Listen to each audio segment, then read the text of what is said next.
کہ میرے نبی پاک علیہ السلام نے تربیت کی تھی نا حضرت فاطمہ کی.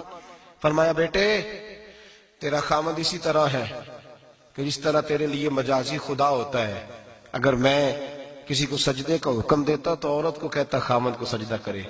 دیکھنا. اور میرے نبی پاک کے لفظ ہیں حدیث ترمذی میں, فرمایا جو بی بی اس حال میں مر گئی کہ اس کا خامد اس سے راضی تھا, فرمایا اللہ اس کے لیے جنت کے سارے دروازے کھول دے گا.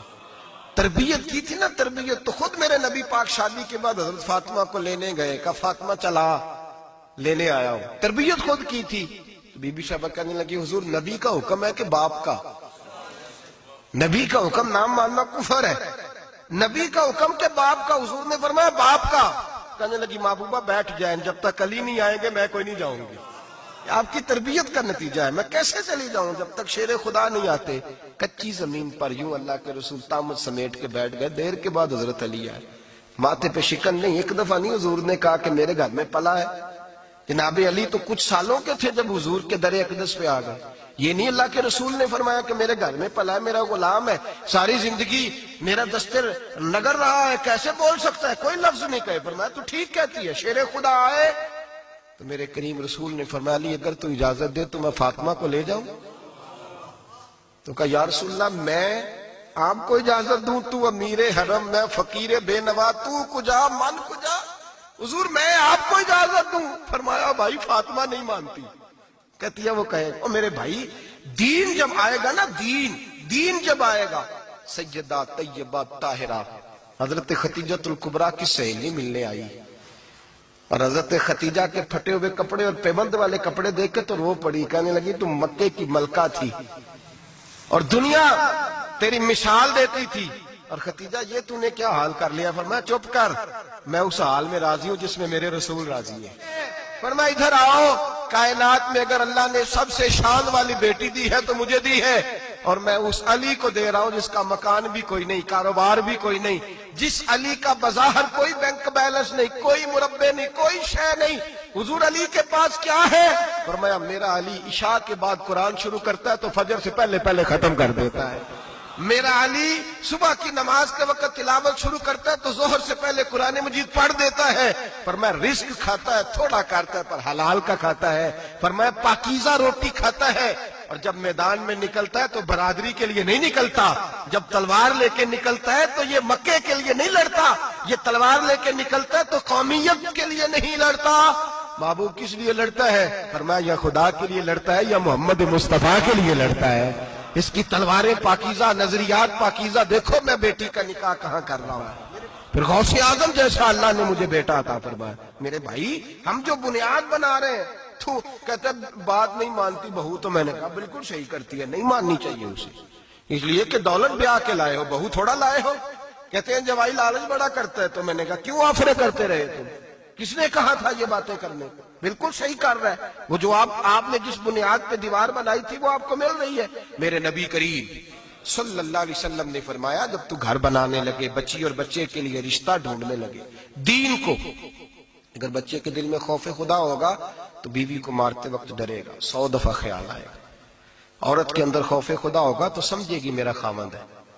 اگر وہ نماز سے, قرآن سے, نبی پاک صلی اللہ علیہ وسلم سے وابستہ ہوں گے میاں بیوی, تو ان کے اندر ضرور کچھ نہ کچھ تصورات آئے. نہیں محبوب سبحانی, غوث سمدانی, شیخ عبد القادر جیلانی رحمت اللہ علیہ, آپ کے والد گرامی فرماتے ہیں کہ میں بھوک بڑی سخت لگی ہوئی تھی, بڑی سخت بھوک لگی تھی. تو ایک سیب بہتا ہوا جا رہا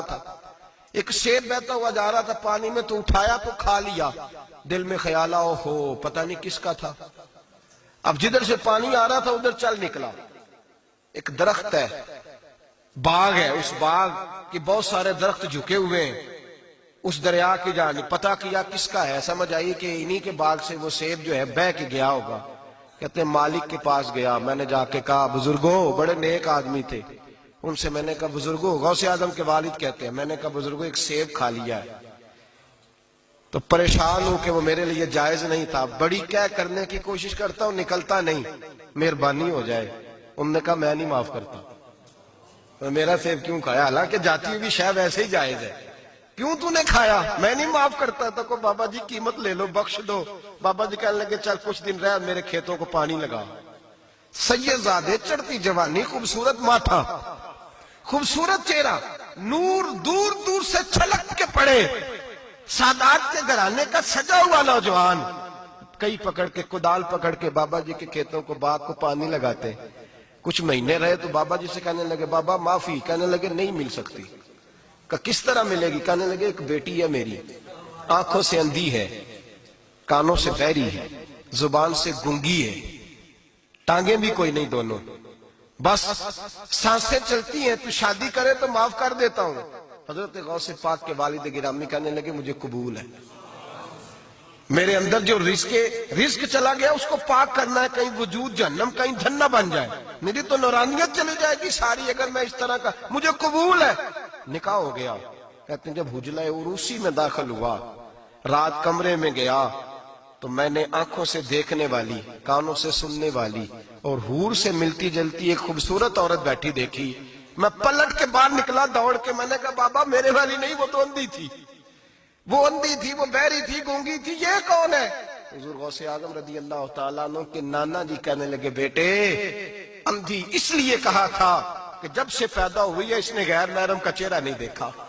گونگی اس لیے اس کو کہا ہے کہ اس کی زبان پہ نہ غیبت آئی نہ چغلی آئی. میں پیار کرنے والا باپ ہوں پر اس نے کبھی مطالبہ میرے ساتھ بھی کوئی نہیں کیا. اس کی زبان پہ یا خدا کا ذکر رہتا ہے یا محمد عربی کا درود رہتا ہے، اس کے علاوہ بولتی نہیں، یہ لہذا گونگی ہے. اور فرمایا کوئی غیبت کرنے لگے، چغلی کرنے لگے، جھوٹ بولنے لگے تو اٹھ کے چلی جاتی ہے، سنتی نہیں، لہذا بہری بھی ہے. اور چونکہ کبھی گھر سے باہر پیر ہی نہیں رکھا لہذا لنگڑی بھی ہے. حضرت جناب سیدنا غوث اعظم کے والد گرامی فرماتے ہیں میں نے ایسی عورت کے ساتھ نکاح کر لیا اللہ کی رضا کے لیے تو پھر رب نے مجھے عبد القادر جیلانی جیسا بیٹا عطا فرمایا. اللہ کرے ایسے لوگ بھی ملیں جو کہے پہلے پوچھ لینا بچہ نمازی ہے کہ نہیں. اللہ کرے کہ رشتے ڈھونڈتے وقت یہ کوئی پوچھنے لگ جائے. اللہ کرے کہ کوئی پوچھنے لگ جائے کہ بچی پردہ دار ہے کہ نہیں. اللہ کرے کوئی پوچھنے لگ جائے کہ بچہ قرآن شریف کے ساتھ دلچسپی رکھتا ہے کہ نہیں، اسے حضور کی نعتیں اچھی لگتی ہیں کہ نہیں، وہ نبی پاک کے نام کا نعرہ لگانا جانتا ہے کہ نہیں، کبھی اس کی آنکھوں میں مصطفیٰ کے لیے کوئی آنسو آیا ہے کہ نہیں، کبھی وہ تڑپا ہے کہ نہیں، کبھی وہ رویا ہے کہ نہیں، کبھی اسے محبوب پاک علیہ السلام کی غلامی پہ ناز ہوا ہے کہ نہیں، کبھی ایسا ہوا ہے کہ وہ سر پہ پگڑی باندھ کے چہرے پہ داڑھی سجا کے سفید رنگ کا جوڑا پہن کے شیشے کے آگے کھڑے ہو کے کہتا ہو آج میں بڑا حسین لگ رہا ہوں اس لیے کہ میں اپنے محمد عربی کے لباس پہ لپٹا ہوا ہوں، اپنے رسول کا میں نے انداز اپنایا ہے. اللہ کرے ایسے بھی ہونے لگے.